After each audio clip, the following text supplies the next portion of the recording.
Samajwadi party के राष्ट्रीय महासचिव और चुनाव के प्रभारी पूर्व मंत्री इंद्रजीत सरोज जी, पार्टी के जिला अध्यक्ष अनिल यादव जी, हमारे आपके समाजवादी पार्टी और इंडिया गठबंधन के प्रत्याशी हाजी मुस्तफा खान साहब, मंच पर उपस्थित समाजवादी पार्टी से विधायक बिजमा यादव जी, एमएलसी मान सिंह जी, संदीप पटेल, गीता पासी जी, हाकिम लाल बेन जी, अंसार अहमद साहब, पार्टी के पूर्व जिलाध्यक्ष पंदारी यादव, इंडिया गठबंधन कांग्रेस से सांसद उज्ज्वल रमन सिंह जी, योगेश यादव जी, पप्पू निषाद, इफ्तिकार हुसैन साहब, आर.के. वर्मा जी विधायक, अखिलेश आजमगढ़ से विधायक, हमारे विधान परिषद में नेता विरोधी दल लाल बिहारी यादव जी और मंच पर उपस्थित बहुत ही पुराने समाजवादी नेता शेखर बहुगुणा जी और बड़ी संख्या में जो नेता हमारे बैठे हैं मंच पर, कांग्रेस पार्टी के, समाजवादी पार्टी के सभी हमारे नेता, संगठन के सभी पदाधिकारी, सभी जिम्मेदार कार्यकर्ता नेता, पूर्व विधायक, पूर्व सांसद, सभी हमारे उपस्थित नेता जो मंच पर हैं, मैं इस चुनावी जनसभा में देख रहा हूं बहुत जिम्मेदार हमारे आदरणीय बुजुर्ग, बड़ी संख्या में हमारे नौजवान साथी, माताएं, बहनें और पत्रकार बंधु मुझे दिखाई दे रहे हैं। मैं सबसे पहले इस चुनावी जनसभा में आप सबका बहुत बहुत धन्यवाद और आभार प्रकट करना चाहता हूं। जिस समय हम और आप लोग इस मैदान में एक दूसरे के सामने हैं, वहीं प्रयागराज में बड़ी संख्या में नौजवान आंदोलन कर रहे हैं और वो आंदोलन जो चला रहे हैं वो सभी पढ़े लिखे नौजवान हैं। वो नौजवान हैं जो कल अधिकारी बनेंगे। आज उस सरकार ने उन लोगों को भी आंदोलन में झोंक दिया है।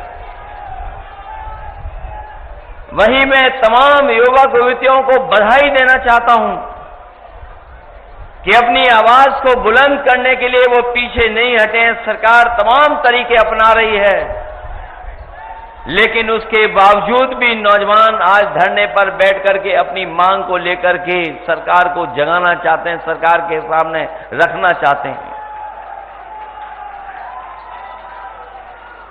ये कोई मामूली घटना नहीं है जहां पर पढ़े लिखे नौजवान आंदोलन पर बैठ गए हों। वैसे तो मेरी इच्छा ये भी थी कि मैं सबसे पहले उनके आंदोलन में शामिल होता जाकर के, उनके बीच बैठता जाकर के, लेकिन मैं ये बात जानता हूं बहुत सारे लोग छात्रों का, नौजवानों का आंदोलन को ये भी कहते थे कि राजनीति से प्रेरित है, इसलिए उस आंदोलन में नहीं गया। लेकिन मैं इस मंच के माध्यम से उनको बधाई भी देना चाहता हूं और उनका समर्थन भी करना चाहता हूं कि उनकी मांग जायज है। और जिस समय उन्हें पता लगा कि कहीं ऐसा ना हो कि आंदोलन में मैं भी शामिल हो जाऊं जाकर के, उन्हें खबर सुनते ही छात्रों को हटाना शुरू कर दिया। कई छात्रों को हटाने में कामयाब भी हो गए। जो हमारी बेटियां, बहनें बैठी थीं, उनको बिना महिला पुलिस के लोग उठाने लगे जाकर के। और जो नौजवान थे वो शादी वर्दे में पहुंच करके उठाने लगे। इस कायराना व्यवहार के लिए मैं सरकार की निंदा करता हूं। इस लोकतंत्र में इससे ज्यादा शर्मनाक घटना और कोई नहीं हो सकती जो प्रयागराज में, इलाहाबाद में इन्होंने छात्रों के साथ किया है और जो ये नौजवान धरने पर बैठे अपनी मांग को लेकर के। ये वही सरकार के लोग हैं जो लोग ये कहते हैं कि 1 नेशन 1 इलेक्शन। ये सरकार वो है जो कहती है 1 नेशन 1 इलेक्शन। लेकिन सोचिए उत्तर प्रदेश में एक चुनाव नहीं करा पा रहे हैं। चुनाव तो छोड़िए, जो हमारे छात्र नौजवान हैं उनकी परीक्षा भी नहीं करवा पा रहे हैं। जो लोग कहते हैं एक इलेक्शन पूरे देश में एक साथ हो जाए, वो हमारे नौजवानों की परीक्षा भी नहीं करा पा रहे हैं। लेकिन हम जानते हैं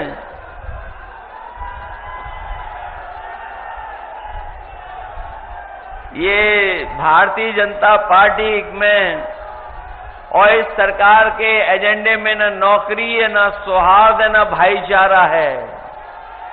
इनका कार्यकाल देख लीजिए, इनके एजेंडे में नौकरी नहीं है, इनके एजेंडे में सौहार्द नहीं है। और अभी तक तो न जाने कितने हम लोगों ने घटनाएं देखी होंगी जहां पर इन्होंने युवाओं के भविष्य का धोखा करने का काम किया है। जिस समय लोकसभा का चुनाव था, आपको याद होगा, हम लोग ये बात जगह जगह कहते थे कि ये सरकार वो है जो पेपर लीक जानबूझ करके कराती है।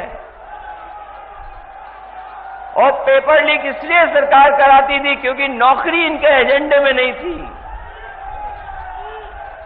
और उसी का परिणाम यह है कि इन्होंने नौजवानों को नौकरी नहीं दी, उनका भविष्य अंधकार में धकेलने का काम कर रहे हैं। ये भारतीय जनता पार्टी का इतिहास बन गया है कि अगर पेपर लीक होगा तो उसमें भाजपा के लोग शामिल हैं। पेपर लीक में भाजपा के लोग शामिल हैं। परीक्षा प्रणाली में हेराफेरी करने वाले में भी भाजपा के लोग शामिल हैं। परीक्षा की तारीख भी टालने वालों में भाजपा ही के लोग शामिल हैं। और सबसे ज्यादा परीक्षा रद्द हो जाए उसमें भी भाजपा ही लोग शामिल हैं। आरक्षण मारने वाले भी भाजपा ही हैं और रिजल्ट लटकाने वाले भी भाजपा ही के लोग हैं। और अगर रिजल्ट बन भी जाए, आ भी जाए, तो कोर्ट में भी लटकाने वाले अगर कोई हैं तो वो भाजपा वाले हैं। नौजवानों के भविष्य के साथ बड़े पैमाने पर खिलवाड़ कर रहे हैं। और इधर तो जब से समाजवादियों ने पीडीए का नारा दिया है, इन्हें डीएपी भी पीडीए ही नजर आने लगा है। ये जब दूर से देखते हैं डीएपी, उसे में भी पीडीए दिखाई दे रहा है इनको। ये अक्षरों से खिलवाड़ कर रहे हैं, अक्षरों से दुश्मनी रखते हैं, इसलिए पीडीए के साथ तो कर ही रहे हैं धोखा। वहीं डीएपी भी कहीं किसानों को उपलब्ध नहीं करा पा रहे हैं।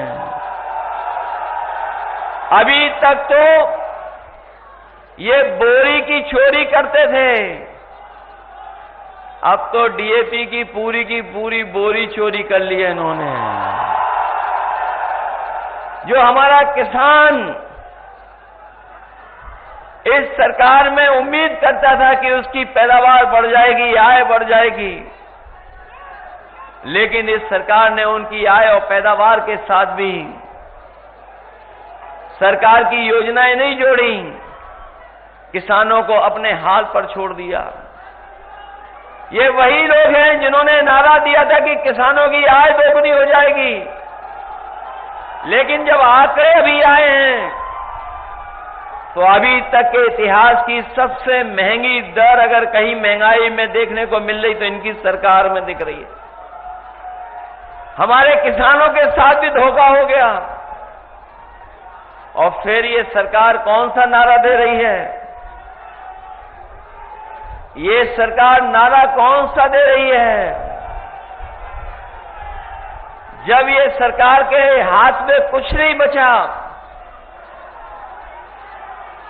जब सरकार को पता लग गया चुनाव हारने जा रहे हैं,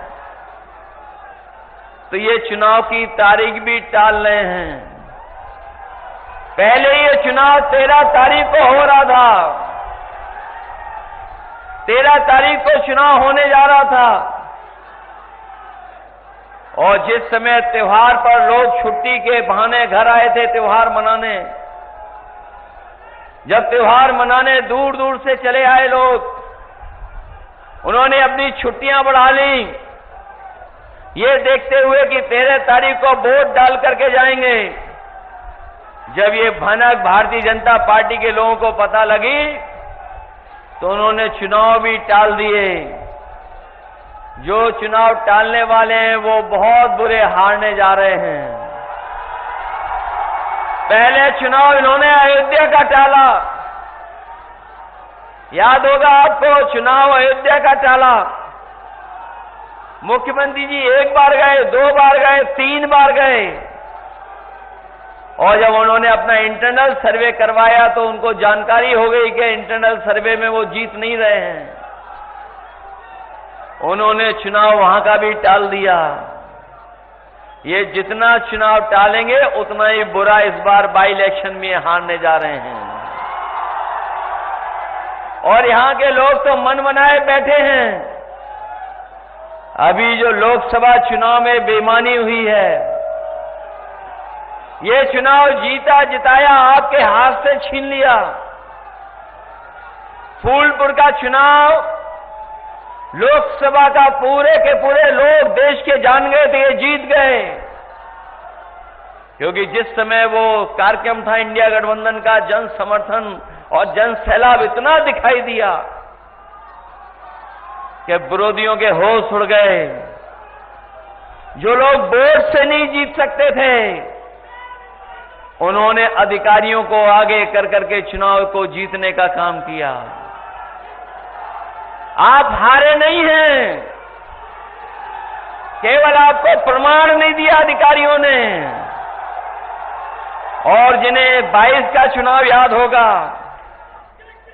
22 का चुनाव भी हमारे आपके प्रत्याशी लगभग जीत गए थे।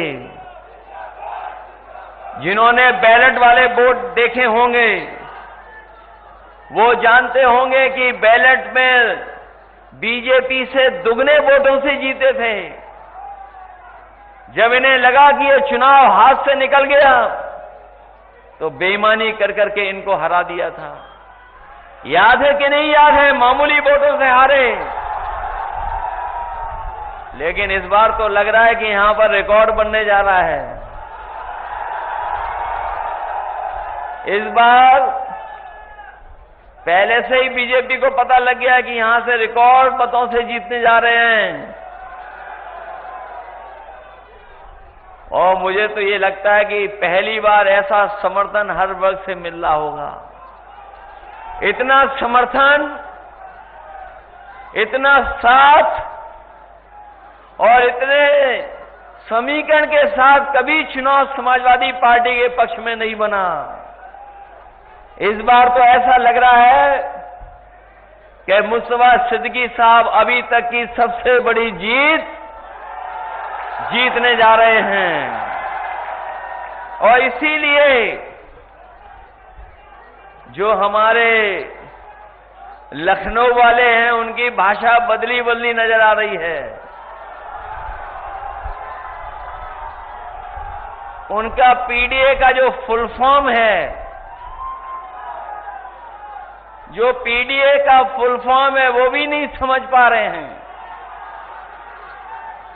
पीडीए में ये एच कहां से आ गया हमें नहीं पता, और जो पीडीए का फुल फॉर्म बता रहे हैं कम से कम डीएपी का ही फुल फॉर्म बता के चले जाते। ये जो पीडीए को बुरा भला कह रहे हैं वो नकारात्मक लोग हैं, वो नेगेटिव लोग हैं। उनके एनडीए की शुरुआत भी एन से नेगेटिव से होती है, वो नकारात्मक लोग हैं। और जिन्होंने कल अखबार पढ़ा होगा अंग्रेजी का, जिन्होंने ध्यान से पढ़ा होगा, तो एक कोने में जाकर के एक बहुत बड़ी रिसर्च के बारे में लिखा है, और वो रिसर्च ये कहती है, अमेरिका की एक यूनिवर्सिटी जो बहुत ही प्रतिष्ठित यूनिवर्सिटी है, उसकी रिसर्च ये कहती जो नकारात्मक लोग होते हैं वो बूढ़े भी जल्दी हो जाते हैं और बुढ़ापा भी जल्दी आ जाता है, और दुखी भी वही लोग रहते हैं, और भूलने की भी बीमारी उन्हें हो जाती है। तो इसलिए हमारी सलाह है उन लोगों से कि कम से कम अपनी नकारात्मक सोच को बदलें। अगर वो स्वस्थ रहना चाहते हैं तो नकारात्मक सोच से दूर हो जाएं, और जो हमें और आपको माफिया कहते हैं, गुंडा कहते हैं, बदमाश कहते हैं, मुझे तो लगता है कि जब वो घर से निकलते होंगे तो कभी आईना नहीं देखते होंगे। वो अगर आईना देख करके निकलने लगे तो पीडीए वालों को कभी माफिया नहीं कह सकते हैं।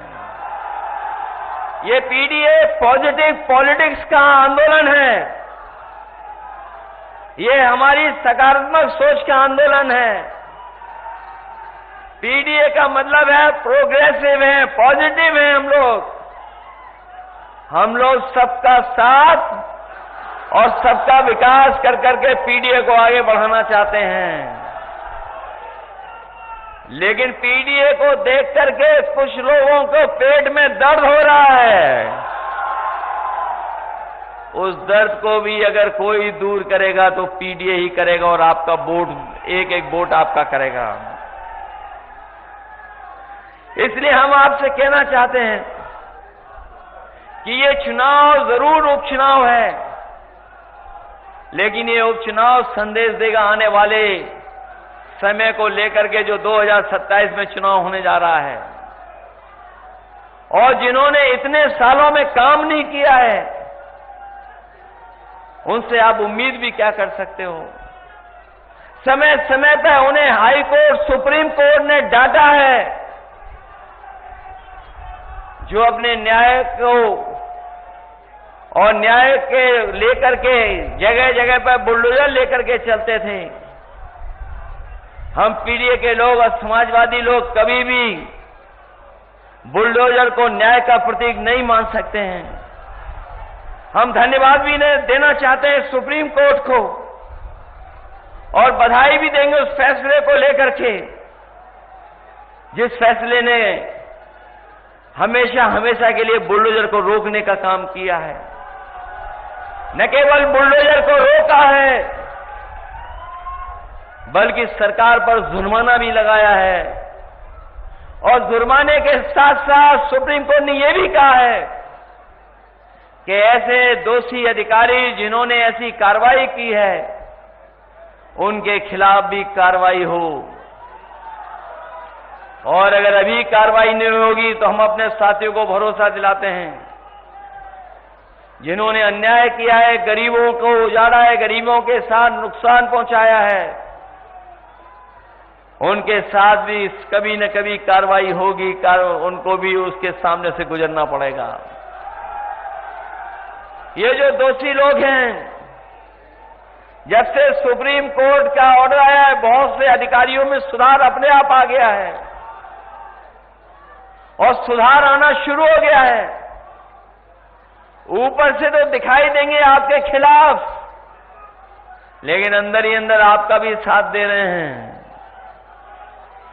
अंदर ही अंदर साथ दे रहे हैं, क्योंकि वो ये जानते हैं ये सरकार अब चलने वाली नहीं है,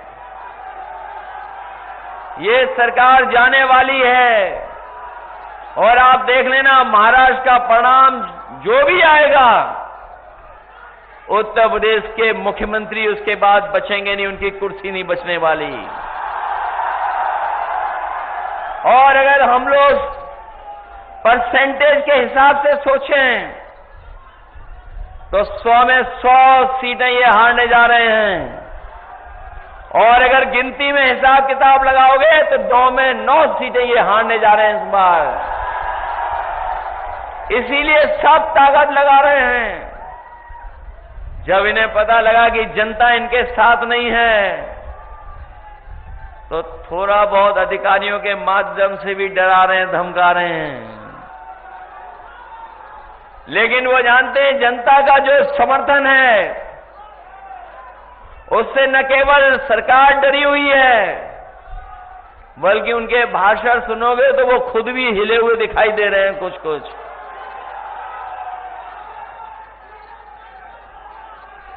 थोड़े बहुत हिले हुए दिखाई दे रहे हैं, इसलिए अपनी उपलब्धि नहीं बता पा रहे हैं। उपलब्धि उनकी क्या है नहीं बता पा रहे हैं। उनकी उपलब्धि यही है कि किसानों को संकट में डाल दिया, नौजवानों की नौकरी और रोजगार छीन लिया, महंगाई बढ़ा दी। जहां त्योहारों पे हम लोग खुशियां मनाते थे, इस बार दुखी होकर के त्योहार मनाना पड़ा। जो मिठास थी वो त्योहारों की मिठास छीन ली सरकार ने, और महंगाई कहां पहुंचा दी। महंगाई आज भी बढ़ती चली जा रही है, और जो शादी ब्याह जो करना चाहते हैं गरीब परिवार के लोग, वो कभी दुकान की तरफ जाते होंगे सोना लेने, तो बताओ वहां सोना कहां पहुंच गया है। जब बीजेपी की सरकार आई थी उस समय क्या कीमत थी बाजार में, और आज लगभग लाख के पास पहुंचा जा रहा है। जहां महंगाई जरूरत की चीजों की बढ़ाई है, वहीं जमाखोरी कर करके अपने लोगों को मुनाफा भी ये सरकार सीधा सीधा पहुंचा रही है। ये मुनाफा कमाने वाले लोग हैं। जब मुनाफा बढ़ाते हैं तब महंगाई बढ़ती है। ये महंगाई इसलिए बढ़ा रहे हैं क्योंकि ये अपने लोगों को मुनाफा देना चाहते हैं, मुनाफा पहुंचवाना चाहते हैं। इसलिए उस चुनाव में हम आपसे सहयोग और समर्थन मांगने आए थे। पहले भी हम लोग आए थे जब लोकसभा का चुनाव था, और लोकसभा के चुनाव में भी हम लोगों ने आपसे अपील की थी और ये कहा था कि लोकतंत्र खतरे में है, संविधान खतरे में है। वो बात अभी वही है, अभी भी संविधान और लोकतंत्र खतरे में है, क्योंकि ये सरकार न संविधान के हिसाब से चल रही है और न ही उन अधिकारों को लोकतंत्र में जो आम लोगों को मिले हुए हैं उनकी कोई परवाह कर रही है। और इसीलिए आपने देखा है समय समय पर हाई कोर्ट, सुप्रीम कोर्ट सरकार के खिलाफ कोई न कोई फैसला सुनाती है, लेकिन सरकार परवाह नहीं कर रही। हमारा लोकतंत्र और संविधान तभी बचेगा जब लखनऊ से और दिल्ली से भारतीय जनता पार्टी की सरकारों का सफाया होगा। ये दोनों जगह से सरकार हटेगी, तभी जाकर के हमारा लोकतंत्र और संविधान सुरक्षित होगा। वरना तो जिस तरीके से ये समय समय पे हमला कर रहे हैं, आज भी यूनिवर्सिटी कॉलेजों में जो आपको अधिकार मिलने चाहिए वो नहीं मिल पा रहे हैं। जो अपॉइंटमेंट हो रहे हैं वो मनमर्जी हो रहे हैं, अपने हिसाब से कर रहे हैं ये लोग। जो अपॉइंटमेंट हो रहे हैं, जो अपॉइंटमेंट करने वाले लोग हैं, वो भी इन्हीं के लोग हैं, इन्हीं के हिसाब से अपॉइंटमेंट कर रहे हैं। अभी भी वाइस चांसलर या उस तरह के जो अपॉइंटमेंट हैं, वो अगर किसी एक विचारधारा से जुड़ा है तो उसका अपॉइंटमेंट हो जाएगा। अगर वो लोकतांत्रिक है और संविधान के पक्ष में उसके विचार होंगे तो उसको मौका नहीं मिलेगा, अपॉइंटमेंट नहीं होगा। जाकर के किसी भी यूनिवर्सिटी को देख लीजिए, अभी भी 15% से ज्यादा पीडीए परिवार के लोगों के अपॉइंटमेंट नहीं हो पा रहे हैं।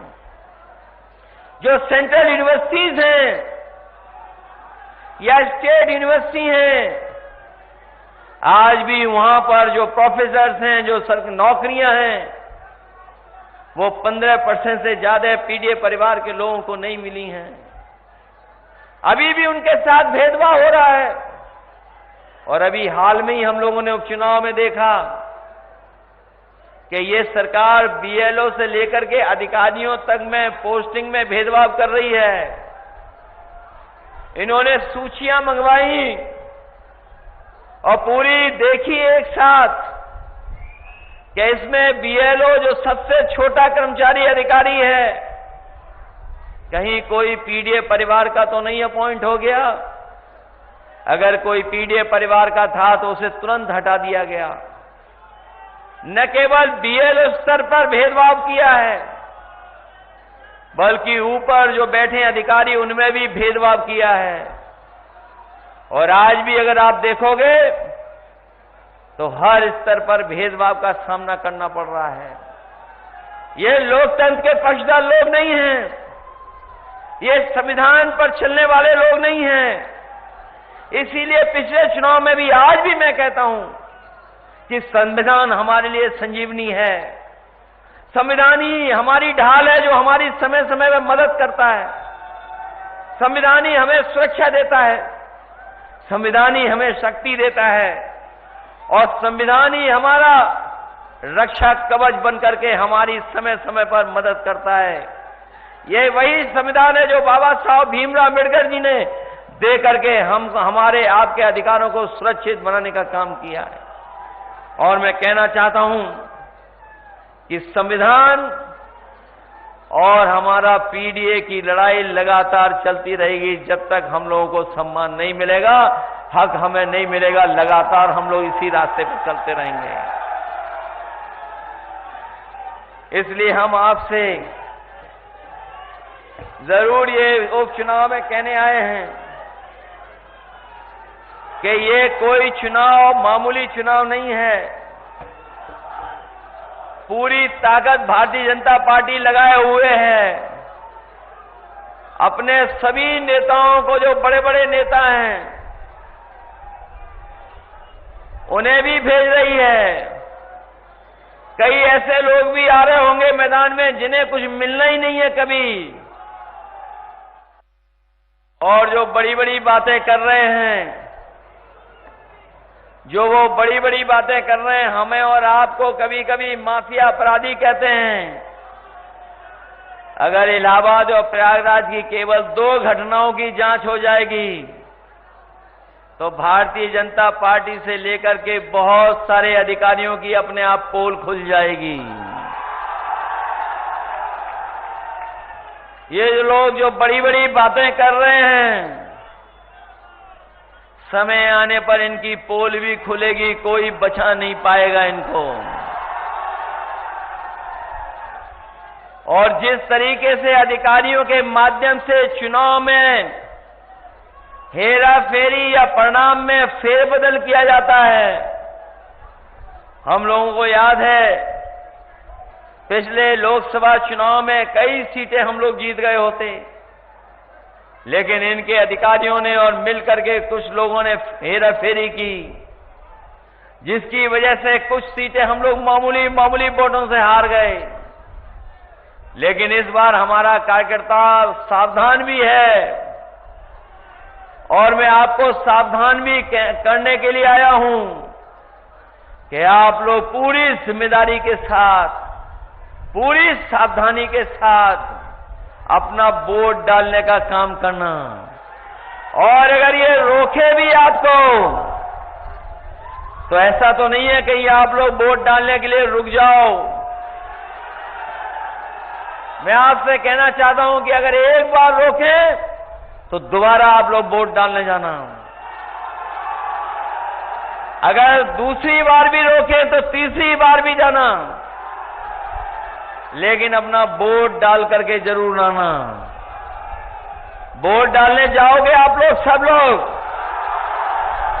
और अगर ये रोकें तो रुक तो नहीं जाओगे। आपके किसी के कार्ड तो नहीं ले लिए पुलिस वालों ने, अधिकारियों ने? सुनने में आ रहा है कई जगह पर वो गरीबों से कार्ड ले रहे हैं, दबाव बना रहे हैं। लेकिन मैं जानता हूं फूलपुर के लोग बहादुर लोग हैं, ये कार्ड और डरने वाले लोग नहीं हैं, क्योंकि इन्होंने हमें बेईमानी से पिछला चुनाव हरवाया था। हम लोगों को जीत का प्रमाण पत्र मिल जाता, लेकिन इन्होंने जीत का प्रमाण पत्र हम लोगों को नहीं लेने दिया। इसलिए इस चुनाव में कोई गलती मत करना, कोई भूल चूक ना हो इस चुनाव में। और एक और है लखनऊ वाले जो बड़ी बड़ी बातें करते आकर के, बहुत बड़ी बड़ी बातें करते हैं वो आकर के।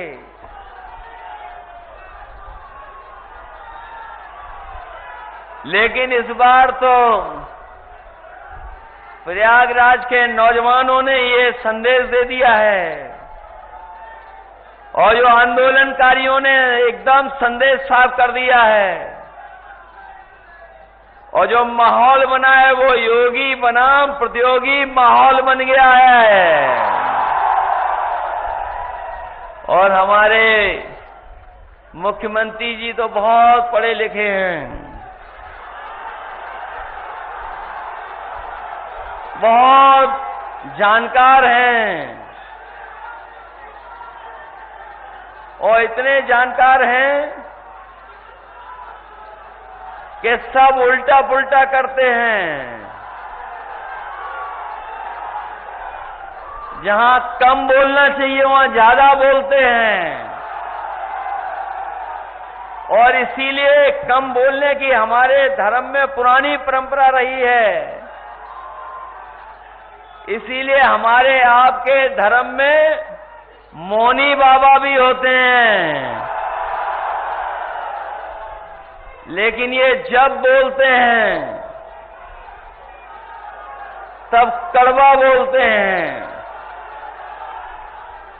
इनकी नकारात्मक सोच ही है जो नकारात्मक भाषा बना रही है इनकी। अब तो जनता भी समझ गई है इनकी इन सब बातों को, इसलिए जनता भी सावधान है। और इस सरकार से तो बहुत सावधान है, क्योंकि जो लोग कहते थे डबल इंजन, वो अब डबल इंजन एक दूसरे से टकरा रहे हैं, और टकरा इसलिए रहे हैं जो ये कहते थे कि कानून व्यवस्था में जीरो टॉलरेंस अपनाएंगे, वो अभी तक अपना डीजीपी अपॉइंट नहीं कर पाए हैं परमानेंट। अभी भी कार्यवाहक अधिकारियों से काम ले रहे हैं, और जो 50वें पायदान पे था उसे सबसे ऊपर बैठा दिया। तो सोचो जो नीचे वाले हैं कितना बुरा मान रहे होंगे। जो 50वें पायदान पे था वो सबसे ऊपर है, तो नीचे वाले क्या कर रहे हैं? और ये पहली बार यूपी में देखने को मिल रहा है कि अभी तक तो ये देखते थे कि पुलिस चोर को पकड़ रही है, लेकिन अब तो पुलिस को पकड़ रही है। अभी हाल ही में आपके बगल में जानकारी मिली कि कुछ लोग जुआ खेल रहे थे, और जुआ की जानकारी पुलिस को पता लग गई। उनका एक अधिकारी गया और पूरा पैसा भर ले गया। और वही जानकारी जब हमें मिली तो हमने सोशल मीडिया पे डाली। उन्होंने कहा कि नहीं, ऐसी कोई घटना नहीं हुई है, लेकिन हम अपने पत्रकार साथियों का धन्यवाद देंगे। ये भी बहुत खोजी होते हैं, ये भी कहीं से सीसीटीवी की फुटेज निकाल के ले आए और उन्होंने भी सोशल मीडिया चैनल पे चला दी और देखने को मिला कि वही पुलिस के अधिकारी है बैग लेकर के जा रहे हैं सीसीटीवी कैमरे के अंदर। बाद में सस्पेंड होना पड़ा। न केवल ये एक घटना है, बल्कि हमारे बलिया और गाजीपुर के लोग जानते होंगे, एक थाने की कमाई लाखों में थी प्रतिदिन। प्रतिदिन कमाई लाखों में थी, लाखों में। कोई कहता था 5 लाख, कोई कहता था 10 लाख, कोई कहता था 15 लाख। उसकी कमाई को रोकने के लिए एडीजी और बड़े बड़े अधिकारियों को जाना पड़ा। और जब छापा पड़ा उस थाने पर तो पुलिस भाग गई और पैसा भी बरामद हुआ है। सोचिए, ये है पुलिस जीरो टॉलरेंस वालों की। और मैं आपसे ये भी कहना चाहता हूं, जो महिलाएं और बेटियों की सुरक्षा की बात कर रहे हैं, पूरा रिकॉर्ड उठा करके देख लें आप। इतनी